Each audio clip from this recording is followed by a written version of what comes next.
नमस्कार, शाम के 7 बजने को है। देश के सबसे लोकप्रिय, सबसे विश्वसनीय और नंबर 1 शो शंकराद में आप सभी का स्वागत है। मैं हूं आपके साथ चित्रा त्रिपाठी। उत्तर प्रदेश में योगी सरकार के मंत्रिमंडल का आज विस्तार किया गया। 7 लोगों ने मंत्री पद की शपथ ली। चुनाव से ठीक पहले इस मंत्रिमंडल विस्तार के जरिए बीजेपी ने यूपी में अपने सारे कील कांटे दुरुस्त करने की कोशिश की है। बीजेपी ने ब्राह्मण चेहरे के साथ ही ओबीसी और दलित चेहरों को योगी की कैबिनेट में शामिल कराकर जाति के गणित को साधने की कोशिश की है, ताकि आने वाले चुनाव में वो दोबारा सत्ता के सिंहासन पर पहुंच सके। मैं जितेंद्र प्रसाद ईश्वर की शपथ लेता हूं कि मैं विधि द्वारा स्थापित भारत के संविधान के प्रति। यूपी में बीजेपी की परीक्षा का वक्त नजदीक है, लिहाजा कामयाबी की पुख्ता तैयारी के लिए पार्टी सारे दांव आजमा रही है। ये वही दांव है, चुनाव से ठीक पहले योगी सरकार का मंत्रिमंडल विस्तार। इस विस्तार में 7 मंत्रियों ने शपथ ली। कुछ दिनों पहले कांग्रेस से बीजेपी में आए जितिन प्रसाद को मौका मिला है। केंद्र की यूपीए सरकार में मंत्री रहे। यूपी में बीजेपी का अहम ब्राह्मण चेहरा। 2004 में पहली बार लोकसभा पहुंचे पिता जितेंद्र प्रसाद भी कांग्रेस के दिग्गज नेता थे। मैं भारत की प्रभुता और अखंडता क्षुण्ण रखूंगा। मैं उत्तर प्रदेश राज्य के मंत्री के रूप में अपने कर्तव्यों का श्रद्धापूर्वक और शुद्ध अंतःकरण से निर्वहन करूंगा। जितिन प्रसाद के अलावा संगीता बिंद ने भी मंत्री पद की शपथ ली। पहली बार 2017 में जीती विधानसभा चुनाव। 2005 में जिला पंचायत चुनाव में मिली जीत। पार्टी की पिछड़ी जाति बिंद का चेहरा। संगीता बिंद की कई रचनाएं प्रकाशित हो चुकी हैं। योगी के मंत्रिमंडल में छत्रपाल गंगवार को भी जगह दी गई है। बरेली के बहेड़ी से अभी विधायक हैं। पहली बार 2007 में विधानसभा पहुंचे। दूसरी बार 2017 में विधानसभा चुनाव जीता। बीजेपी के जिला मंत्री भी रहे। लंबे समय से आरएसएस से गंगवार का जुड़ाव। राज्य मंत्री के रूप में इसके अलावा संजीव कुमार गौड़, पलटू राम, दिनेश खटीक और धर्मवीर प्रजापति को भी जगह मिली है। योगी मंत्रिमंडल में शामिल किए गए जिन नामों की चर्चा है, उनमें से एक ब्राह्मण चेहरा है, बाकी 6 पिछड़े और दलित हैं। ने ये एक चुनाव के पहले जातियों का एक गुलदस्ता सजाने की कोशिश की है, एक बड़ा मैसेज देने की कोशिश की है कि चुनाव में जो उनका समीकरण 2014 में था, जो उनका समीकरण 2017 में था, उसी समीकरण के बूते बीजेपी 2022 के चुनाव में जा रही है। यानी कि समीकरण का मतलब वही अति पिछड़ी, वही पिछड़ी जातियां, वही ओबीसी वोट बैंक जो बीजेपी का अब वोट बैंक कहा जाता है और जिनके बूते इन्होंने 14, 17 और 19 की नैया पार की थी। दरअसल यूपी में मंत्रिमंडल विस्तार की चर्चा तब से है जब केंद्र में मंत्रिमंडल विस्तार हुआ था। तब से ही चर्चाएं थी कि योगी सरकार में नए मंत्रियों को जगह मिलेगी, लेकिन अलग अलग कारणों से ये टलता रहा। इस तौर से जो हमारे आज 7 मंत्रिपरिषद के साथियों ने शपथ ली है, उसमें समाज के उन हिस्सों से आने वाले जिनको कभी कोई नहीं पूछता था, भारतीय जनता पार्टी ने उनको सम्मान दिया है, उनको स्थान दिया है, उनको मंत्रिपरिषद में जगह दिया है। सरकार की शुरू से ही नियत रही है समय समय पर सभी पक्षों को, सभी के लिए काम करना, सबका साथ सबका विकास के आधार पर सरकार का संचालन रहा है। तो मैं समझता हूँ कि एक बहुत अच्छा ये विस्तार है और लोगों को काम करने का जितना भी समय बचा है और अवसर मिलेगा। अब सवाल यह है कि इस वक्त सीएम योगी को मंत्रिमंडल विस्तार की जरूरत क्यों पड़ी? दरअसल चुनाव में सिर्फ 6 महीने बचे हैं और बीजेपी का पूरा फोकस सत्ता में वापसी पर है। शायद यही वजह है कि पार्टी जातीय समीकरण साधने की कोशिश कर रही है। जातीय समीकरण को साधने के लिए बीजेपी ने निषाद पार्टी को अपने पाले में रखा है और माना जा रहा है कि संजय निषाद को एमएलसी बनाया जा सकता है।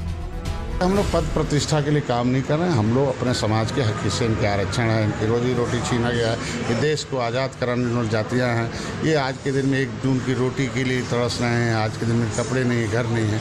इनके हक हिस्से संविधान में जो लिखा है, आरक्षण मझवार, गाँव, तुरैया, खरवार, बिलदार, खरकोली, उसकी लड़ाई के लिए अगर भारतीय जनता पार्टी कुछ करती है तो मैं उन्हें धन्यवाद देता हूँ।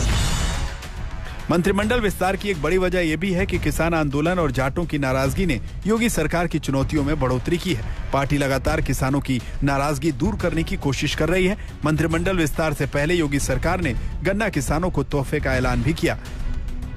जितना गन्ना मूल्य का भुगतान किसानों का 10 वर्ष में नहीं हुआ, मात्र 4.5 वर्ष में 1,44,000 करोड़ रुपए का गन्ना किसानों का गन्ना मूल्य का भुगतान हुआ है और हम लोगों ने तय किया है कि 30 नवंबर तक अधिकतर गन्ना मूल्य का भुगतान करने की कार्रवाई होने के साथ साथ चीनी मिलों को फिर से संचालित करने की व्यवस्था भी हम करेंगे। यूपी में चुनाव के करीब 6 महीने बचे हैं। जैसे जैसे वक्त बीतेगा वैसे वैसे ये साफ होगा कि किसानों की नाराजगी दूर होती है या नहीं, और मंत्रिमंडल विस्तार में जातीय समीकरण का दाव फायदा पहुंचाता है या नहीं। लखनऊ से कुमार अभिषेक के साथ आज तक ब्यूरो। ये कैबिनेट विस्तार तभी होना था जब केंद्र में मोदी सरकार का कैबिनेट विस्तार हो रहा था, मगर इसमें देरी हुई। अब सारा खेल जाति की धुरी पर घूम कर आ रहा है। इनमें ब्राह्मण कार्ड भी है। सबसे अहम है, कांग्रेस, बीएसपी और एसपी पहले से ही ब्राह्मणों के इर्द गिर्द अपनी चुनावी राजनीति के बिसात बिछा रहे हैं, जबकि बीजेपी ब्राह्मणों की नाराजगी दूर करके एक बार फिर उन्हें अपने पाले में लाने की कोशिशों में जुट गई है। मैं जितेंद्र प्रसाद ईश्वर की शपथ लेता हूं कि मैं विधि द्वारा स्थापित भारत के संविधान के प्रति सच्ची श्रद्धा और निष्ठा रखूंगा।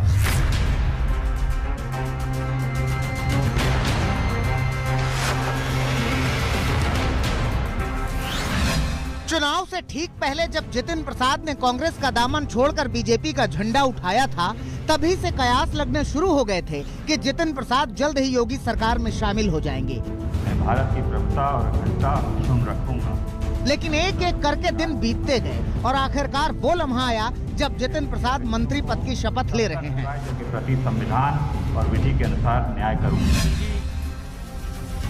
जितेंद्र प्रसाद को मंत्री बनाने का फॉर्मूला बीजेपी ने पहले ही बना रखा था, क्योंकि इन्हीं के सहारे बीजेपी उत्तर प्रदेश में ब्राह्मण कार्ड खेलने के लिए तैयार है। ये तो हल्के से देखा जाए तो ये कार्ड बीजेपी के लिए बेहद जरूरी है, क्योंकि सूबे की सियासत जिस धुरी पर घूम रही है उसमें ब्राह्मणों का हिस्सा बेहद अहम हो गया है। राजनीतिक हलकों में खबर है कि यूपी में ब्राह्मण बीजेपी से नाराज हैं। नाराजगी की वजह बताई जा रही है कि योगी मंत्रिमंडल में ब्राह्मणों को सही तरजीह नहीं दी गई। 56 मंत्रियों के मंत्रिमंडल में 8 ब्राह्मणों को जगह मिली थी। दिनेश शर्मा और श्रीकांत शर्मा को छोड़कर किसी को अहम विभाग नहीं दिए गए थे। 8 क्षत्रियों को भी मंत्री बनाया गया और उन्हें ब्राह्मणों से बेहतर विभाग दिए गए। एनकाउंटर में ज्यादातर ब्राह्मण मारे गए। इससे सरकार पर ब्राह्मण विरोधी होने का आरोप भी लगा। बीजेपी के कार्यकाल में सबसे ज्यादा SC/ST मुकदमे भी ब्राह्मणों पर ही दर्ज हुए। ये नाराजगी बीजेपी को कहीं भारी न पड़ जाए, इसलिए ब्राह्मण कार्ड खेला गया है।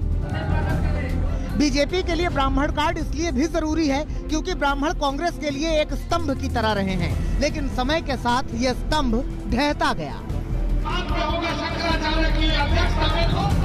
अब सॉफ्ट हिंदुत्व की राजनीति के सहारे प्रियंका गांधी ने ब्राह्मण कार्ड चलकर यूपी की सियासत संभाली है।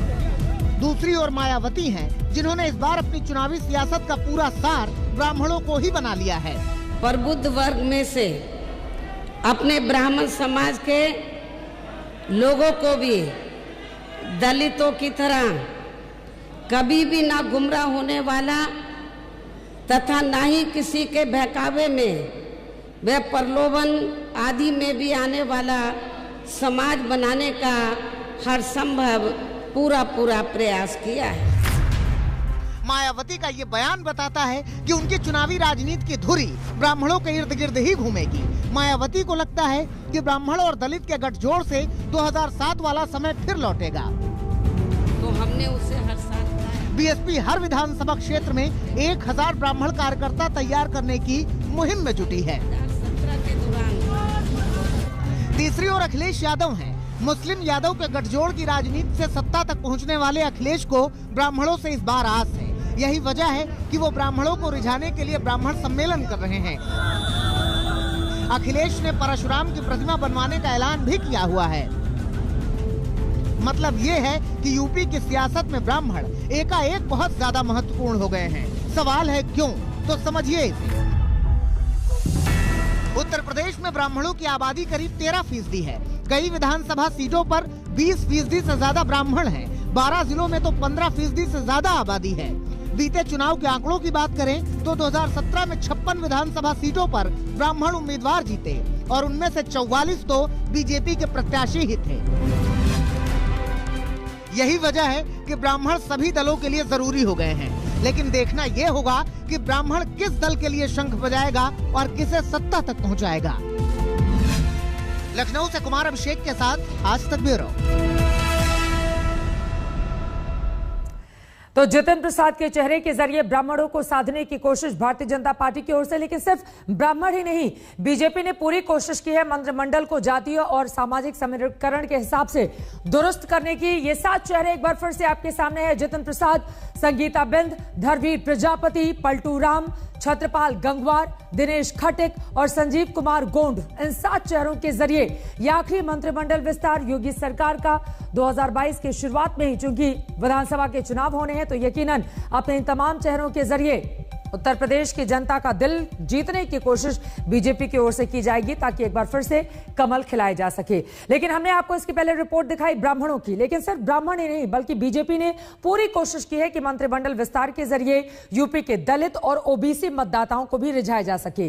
यही वजह है कि आज के मंत्रिमंडल में 2 दलित नेताओं को भी मंत्री बनाया गया है, साथ ही 3 ओबीसी नेताओं को मंत्री बनाकर बीजेपी ने यह संदेश देने की कोशिश की है कि वो ओबीसी के भी साथ है। श्री जितिन प्रसाद जी, मैं जितिन प्रसाद ईश्वर की शपथ लेता हूं कि मैं विधि द्वारा स्थापित भारत के संविधान के प्रति सच्ची श्रद्धा और निष्ठा रखूंगा। मैं भारत की प्रभुता और अखंडता अक्षुण्ण रखूंगा। मैं भारत की प्रभुता और अखंडता अक्षुण्ण रखूंगी। जुलाई महीने में पीएम मोदी ने मंत्रिमंडल विस्तार कर ओबीसी वोटों को साधने की जो पिच तैयार की, अब उत्तर प्रदेश में योगी आदित्यनाथ ने उसी पिच पर अपनी पारी बढ़ा दी है। उत्तर प्रदेश में विधानसभा चुनाव सिर पर हैं, लिहाजा तैयारी भी T20 स्टाइल की है और योगी यूपी सरकार का स्ट्राइक रेट बढ़ाकर मुकाबले में जीत पक्की करने की कोशिश में जुट गए हैं। यही वजह है कि चुनाव से पहले योगी ने अपनी टीम में उन वर्गों के खिलाड़ियों की संख्या बढ़ा दी है जो चुनावी समीकरण में फिट होकर बीजेपी को फिर से चैंपियन बना सकते हैं। हर समय भारतीय जनता पार्टी का एक सिपाही कार्यकर्ता हर समय निरंतर कार्यरत रहता है। कोरोना काल में भी जब सभी दल कहीं दिखाई नहीं देते थे, तभी हमारी भारतीय जनता पार्टी कार्यकर्ता तब भी काम में लगे थे, सेवा के भाव में सब लगे थे।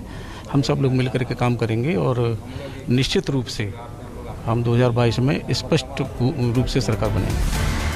दरअसल बीजेपी जातीय समीकरण के संतुलन से उत्तर प्रदेश में 2017 वाली जीत को दोहराना चाहती है और इसीलिए योगी मंत्रिमंडल विस्तार में ओबीसी और दलित चेहरों को खासा तवज्जो दी गई है।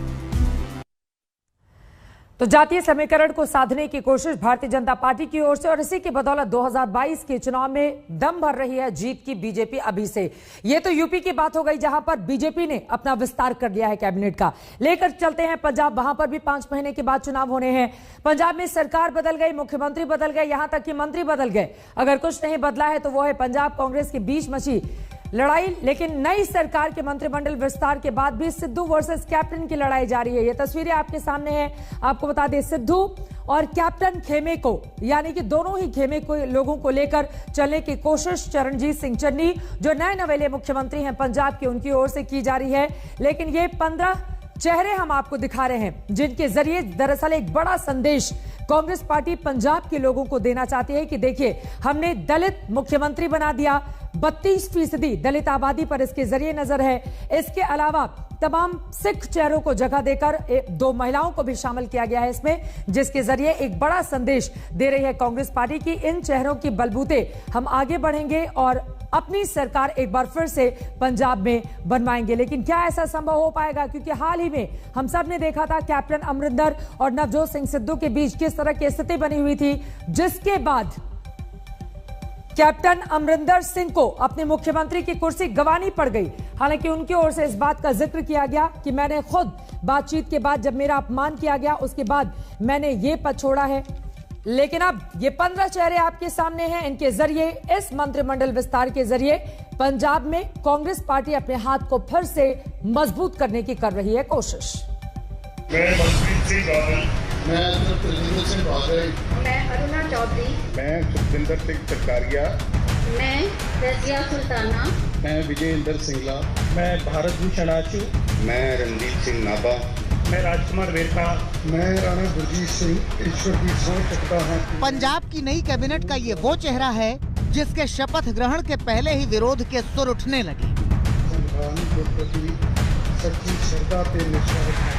प्रदेश अध्यक्ष नवजोत सिद्धू को चिट्ठी पाती लिखी गई और कांग्रेस से ही मांग उठी कि राणा गुरजीत को मंत्री पद न दिया जाए, लेकिन 6 विधायकों के विरोध के बाद भी नए मंत्रियों के लिस्ट से राणा गुरजीत का नाम तो कटा नहीं, लेकिन इससे कांग्रेस में नए सीएम बनने के बाद भी जारी घमासान खुलकर सामने आ गया। दरअसल राणा गुरजीत कैप्टन सरकार में कैबिनेट मंत्री थे। रेत खनन में उनकी भूमिका के आरोप लगे थे। फिर राहुल गांधी की मंजूरी के बाद कैप्टन ने राणा का इस्तीफा लिया था। अब उन्होंने फिर से मंत्री पद की शपथ ले ली है। हालांकि कांग्रेस के कुछ नेता राणा गुरजीत के विरोध को ज्यादा तूल नहीं दे रहे और शपथ ग्रहण के मौके पर उठे इस विवाद को शांत करने की कोशिश में हैं। देखो, ये तो अपनी उनके डिस्ट्रिक्ट की बात है, उनकी आपस में नहीं बनती होगी, तो उनको लगा होगा कि कहीं गलत हो रहा है, तो उन्होंने लेटर लिखा है। और हर एक का हक है, जहाँ किसी को पार्टी में गलत चीज लगे तो वो कर सकते।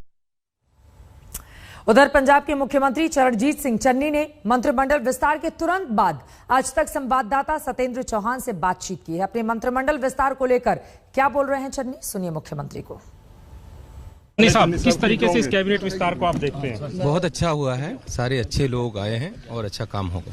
चन्नी जी, आप समझते हैं कि 5 महीने के समय में पंजाब की जनता की जो उम्मीदें हैं उतरेंगे, पूरा खरा उतरेंगे। पंजाब आपसे बड़ी उम्मीदें देख रहा है क्योंकि आपने वादे दिए थे, तो क्या लगता है कि आने वाले समय में उन पर आप काम करना शुरू कर देंगे? चन्नी जी, अभी मैं स्पीकर साहब से गवर्नर साहब से मिला, उन्होंने कहा यार ये स्पीड कितनी है। कल वो मुझे कह रहे थे कि ये जो टेंट है इतनी जल्दी नहीं लगेगा, आप 25-30 आदमी ले आकर ओथ ले लो। चन्नी साहब, विरोध बोलने दो भैया। मैंने कहा जी टेंट लग जाएगा, मेरी जिम्मेवारी है। आज मुझे कह रहे हैं कि इतनी बड़ी स्पीड है यार। मैंने कहा जी टेंटों वाले का लड़का हूँ, टेंट नहीं लगाऊंगा तो क्या लगाऊं। इसलिए रात में भी काम कर रहे हैं आप, रात को भी सचिवालय में बैठे दिखाई देते हैं। मुझे आज तक जो भी काम मिला है उसको पूरी ईमानदारी नेक नीति से निभाया है और पूरा किया है। ये जो मुझे ड्यूटी मिली है ये भी वैसे ही पूरी होगी। जो जो लोगों की मेरे से आशाएं हैं वो पूरी होंगी। चुनौतियां भी देखते हैं सर, कोई चुनौती आप मानते हैं? कोई चुनौतियां भी आपके सामने है? चुनौती मेरी ये है, मेरे लिए ही है कि मैं दिन रात काम करूं। मैं अपने आप को चुनौती मान देता हूं, अपने आप को। मैं दिन रात लगकर जो काम है जनता के बीच जाऊंगा, जनता का आदमी हूं, जनता की सुनूंगा। तो पंजाब के मुख्यमंत्री चरणजीत सिंह चन्नी कह रहे हैं कि वो जनता के आदमी हैं और एक आम आदमी की तरह दिन रात लगकर काम करेंगे और उन्होंने जो जनता से वादे किए हैं उनको पूरा करने की पूरी कोशिश की जाएगी। कैमरामैन गुंजीत कुमार के साथ सत्येंद्र चौहान, चंडीगढ़ आज तक।